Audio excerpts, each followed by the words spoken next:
이재명 대통령은 마크 루터 나토 사무총장의 초청으로 12월 7일부터 8일까지 튀르키예 앙카라에서 개최되는 2026년 나토 정상회의에 참석합니다. 이번 참석은 지난달 G7 정상회의에 이어서 우리 외교의 지평을 넓히고 특히 세계 국방비의 55%를 차지하는 최대의 방산 시장인 나토 동맹국들을 상대로 방산 협력을 본격 추진한다는 의미를 갖습니다. 네, 이재명 대통령이 이번 나토 회의에 직접 참석하겠다고 강력하게 좀 의지를 표명한 것으로 알려졌는데 뭐 여러 가지 논의가 있죠. 사실 이런 커다란 회의가 있으면 누가 참석할 것인가, 급을 어떻게 할 것인가 뭐 등등 논의가 있는데 이번에는 내가 직접 가겠다 이렇게 결정을 내린 것 같습니다. 이유가 뭘까요? 네, 말씀하신 대로 타이밍입니다. 네. 이 대통령이 지난해에는 뭐 국정 현안 그리고 산적한 국내 현안으로 나토에 불참을 했다고 방금 말씀을 해주셨지만 네. 이번에는 나토 회원국들 국방비 증액 그리고 방산 생산 능력을 확대하고자 하는 움직임이 좀 보였습니다. 그렇기 때문에 이에 맞춰서 K방산의 경쟁력 그리고 신속한 공급 능력을 소개하고자 하는 타이밍에 잘 맞았고 그래서 아마 방산 협력 확대를 위한 정상 외교를 좀 펼치지 않을까 그러기 위해서 이재명 대통령이 직접 참석을 한 게 아닌가 네. 이렇게 좀 볼 수 있을 것 같습니다. 사실 얼마 전에 나토 사무총장 발언이 상당히 화제가 됐습니다. 네. 뭐 사랑한다 뭐 이런 단어도 나왔던 것 같은데 깜짝이야. 네, 마크 루터 나토 사무총장이 한국의 방위 산업을 극찬했었는데요. 관련해서 좀 설명을 해주시죠. 네. 한국은 환상적인 방위산업 기반을 갖추고 있다. 네. 뭐 이런 표현, 환상적이라고 하는 표현까지 사용하면서 그랬군요. 한국산 무기에 대한 구애라고 해야 될까요? 그런 입장을 밝혔는데요. 여기에는 이제 여러 가지 정치적 복선도 깔려 있는 것 같아요. 그러니까 우리가 그 우크라이나 전 때 그때 K9 자주포 포탄 이제 공급했었잖아요. 155mm 포탄을. 네. 사실 우회해서 보내주기도 했지만 나토 측에서는 계속 군사적 지원을 해달라고 요청을 했었거든요.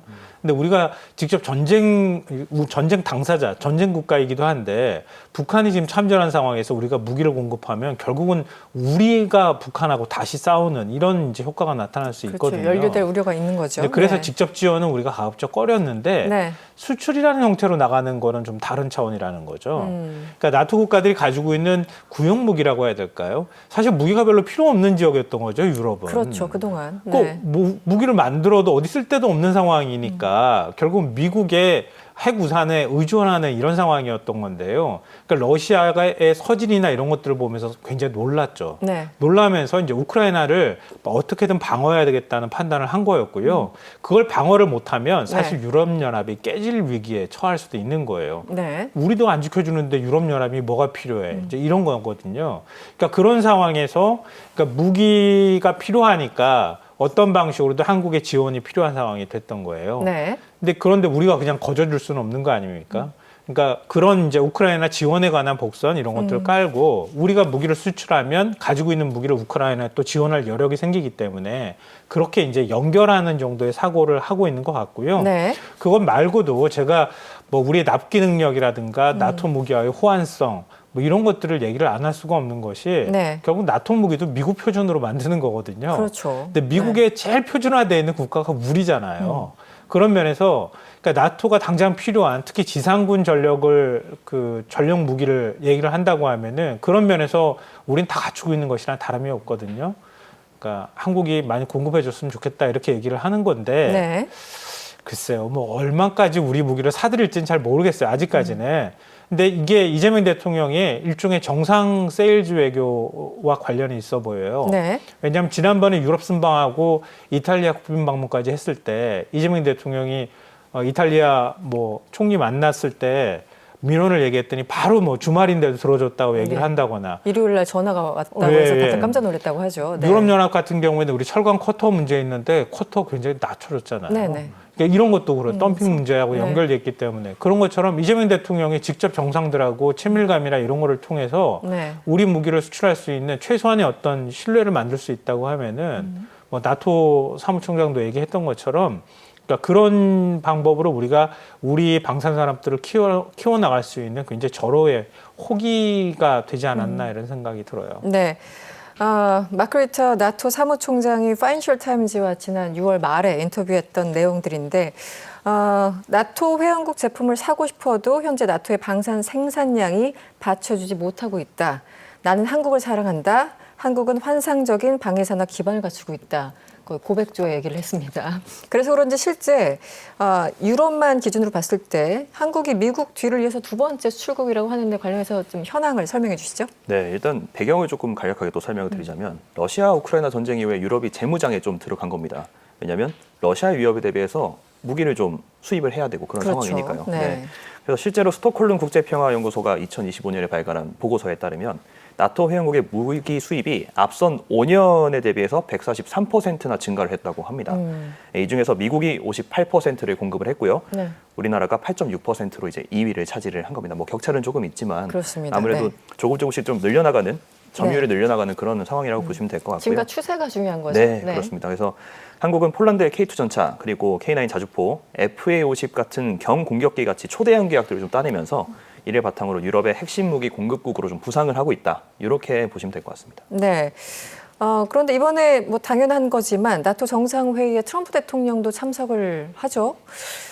그런데 트럼프 대통령도 또 이런 거 놓치지 않는 분이시잖아요. 예, 무기 세일즈에 나선다고 하는데 어떻게 뭐 경쟁 체제가 되는 겁니까? 경쟁이라고 하기엔 너무 격차가 커서 조금 민망합니다만. 네, 맞습니다. 네. 경쟁이라고 하기에는 미국산 무기에 대한 의존도가 너무 크기 네, 때문에 너무 압도적이죠. 예, 네. 우리가 이제 그 시장을 조금씩 잠식하거나 열고 들어가고 있다. 이렇게 표현하는 게 오히려 더 정확할 것 같고요. 네.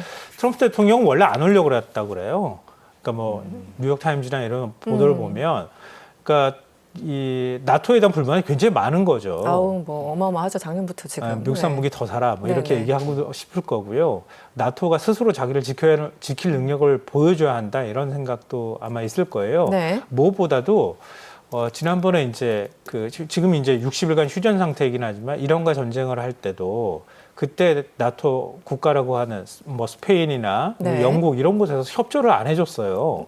거기에 따른 불만도 굉장히 큰 상황입니다. 네. 그러니까 일종의 정치적 시위를 하고 싶었을 텐데 그러니까 에르도안 대통령도 사실은 굉장히 애매한 위치예요. 왜냐하면 터키를 독재하고 있는 거랑 다름이 없기 때문에 네. 이게 민주주의 기본 어떤 체제나 이런 거하고 맞지 않는다. 이러면서 나토에서 일종의 왕따를 시켰던 상황이거든요. 네, 네. 그런데 터키의 전략적 가치가 높아지는 상황이 된 데다가 이번에는 무엇보다도 지금 주최하는 국가가 터키잖아요. 그렇죠. 에르도안 대통령하고 트럼프 대통령이 굉장히 가까워요. 트럼프 대통령이 에르도안 대통령한테 위대한 지도자다, 친구다 이렇게까지 얘기할 정도거든요. 네. 그러니까 에르도안 대통령이 그러니까 트럼프 대통령한테 와달라 이렇게 요청을 했다 그래요. 그래서 트럼프 대통령이 이번에 간 거다. 네, 가줄게. 그렇죠. 가줄게 뭐 이런 것도 있는 것 같고요. 네, 네. 그러니까 터키에 좀 힘을 실어주고 싶은 생각도 있을 것 같아요. 근데 막상 또 가면 트럼프 대통령 특유의 일종의 이제 청구서 내밀기 있잖아요. 네. 그냥 가지는 않을 거고요. 네. 미국산 무기를 많이 이제 유럽 국가들이 사들이고 있는 건 사실이지만 더 사라 또 얘기하겠죠. 우리한테도 계속 얘기하는 거나 마찬가지예요.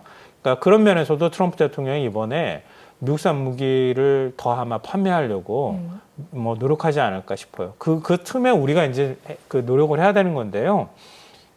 그러니까 한국산 무기가 사실 유럽으로 진출한다는 건 좀 상상하기 어려운 장면이었어요. 과거에는 과연 그런 일이 이런 거였는데 지금 네, 아주 그럼요. 현실로 다가왔습니다. 그러니까 한국산 무기가 폴란드로 간 다음에 폴란드에서 일종의 전시 효과를 나타내서 네. 폴란드에서 멈춘 게 아니라 지금 확산. K9 자주포라든가 천무 같은 경우에는 북유럽 국가들까지도 지금 넘어간 상황이거든요. 네네. 이게 이제 서유럽으로 넘어오기만 하면 사실 시장이 훨씬 더 많이 열리게 되는 거죠. 네네. 그러니까 그런 면에서 국방비 증액과 맞물려서 한국산 무기 수출 가능성이 굉장히 높아지고 있는 건 분명한 거죠. 네.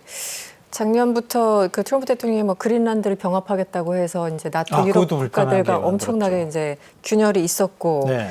그리고 호르무즈 같은 경우는 이번에 이란 전쟁 같은 경우 유럽 입장에서는 일방적으로 전쟁 일으켜놓고 왜 그거 개방하는데 우리 보고 도와달래라고 하면서 계속 신경전이 이어졌기 때문에 사실 이번에 나토 정상회의가 굉장히 살벌할 것이다라는 전망이 많이 있습니다. 실제 어떻게 될지는 봐야 될 것 같고요.